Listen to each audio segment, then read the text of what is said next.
and welcome to another episode of the Farr Show, where I'm Damon Farr, and tonight we're talking about Ant-Man and the Wasp. Quantumania? Really, honestly, this should not have been called Ant-Man and the Wasp. I want to get that out of the way right away. It should have been called Ant-Man and... Really, it should have been Ant-Man and the Ant Family, I guess? Versus Kang. Or just, honestly, Ant-Man versus Kang, the Conqueror. I think that would have been a much better title, but... I digress. Let's go back to it here. Where we're talking about Ant-Man and the Wasp Quantumania. I want to point out I give it an FA. I don't think it was as good as it could have been. We'll talk about that in just a second. Some basic info. It's directed by Peyton Reed and written by Jeff Loveness. And I want to point out right away, Paul Rudd has helped write all these so far. So the fact that he's not writing this one, to even just little bits of it, concerned me right away. And my concern was valid. We'll talk about that in just a second. Let's start talking about the cast, though, where we got Paul Rudd as Scott Lang - Ant-Man, Evangelina Lilly as Hope Van Dyne - Wasp, Jonathan Majors as Kang the Conqueror, which I will say is easily the standout. We'll talk about that in just a second here. We got Catherine Newton as Cassie Lang, Michelle Pfeiffer as Janet Van Dyne, Michael Douglas as Hank Pym, and Corey Stoll as Darren Cross - MODOK. This movie has an amazing cast. I'm going to give that right away, but it felt like you could have removed some of the cast. If I'm being completely honest, you probably could have just had it be Scott Lang and Cassie Lang, and the rest of them could have been dropped, other than Jonathan Majors for obvious reasons. I think Catherine Newton does great. I fell in love with her. I don't know if that's a weird thing to say. I fell in love with her, I guess. She is good. I'm excited and hope she appears in Young Avengers. I hope her and Haley Steinfeld get to interact. Haley Steinfeld is my future wife, so, you know, I would like to see them interact somewhat. I think that'd be cool. Just confirm that Haley Steinfeld's coming back, honestly. And then really, the big one in this one is Jonathan Majors as Kang the Conqueror. I think he pulls this movie. He puts this movie on his fucking back is the best way to describe it.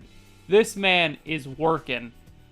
Like, the rest of these people are in a comedy movie. Let's just explain it like that.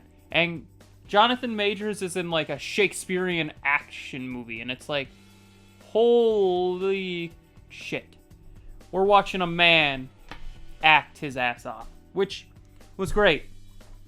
I think, honestly, if you took Jonathan Majors out of this movie, I would have given it only an F.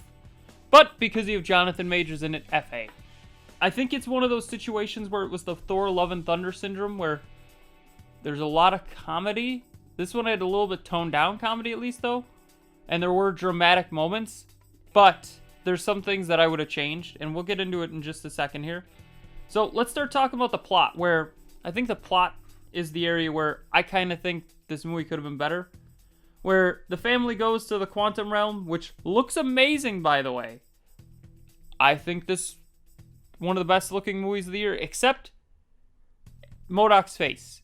It looks weird, like something's off, like the aspect ratio's wrong or something. Like it's really stretched, which it shouldn't be, but whatever. You end up figuring out that Janet screwed over Kang. And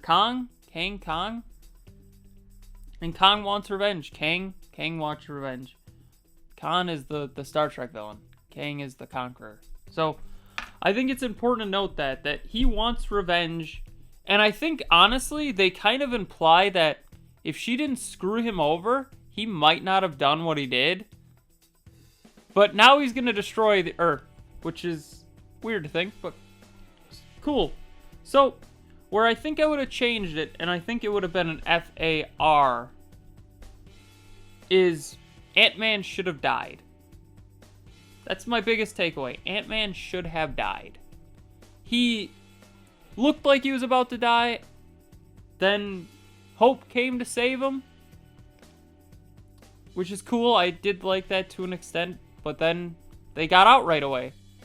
One thing that somebody pointed out, I don't remember who it was, and I remember somebody pointing this out to me. Every one of these characters lost something after the third movie. Thor lost his eye and his hammer. Captain America lost his friends, I guess. I don't know what you want. And Tony Stark lost Iron Man. Originally, he wasn't going to be Iron Man anymore, but you know what I mean. Ant-Man didn't lose anything. Nothing is lost here. It's only going better. So, honestly, I think this movie could have been a lot better. Let's go ahead and go over some of the spoiler areas here, because I didn't want to spoil anything. So, let's go into spoilers, where post-credit scenes. Spoiler alert. You see a lot of Kangs, and they're building up an army of them to, I guess, destroy Earth. So, now I'm just thinking of the Ultron situation, where there's millions of Ultrons. Now it's just millions of Kangs. I don't know if I like that. But the big scene is setting up Loki Season 2, where you see Loki and Morbius, and they see Kang before he becomes Kang. And he's talking about time. And Loki's like, he's terrifying. He's terrifying. And Morbius is like, he doesn't look that terrifying. And I love it because Morbius is amazing. Owen Wilson is amazing. And I can't wait to have a mustache again. I want to be the Morbius stash.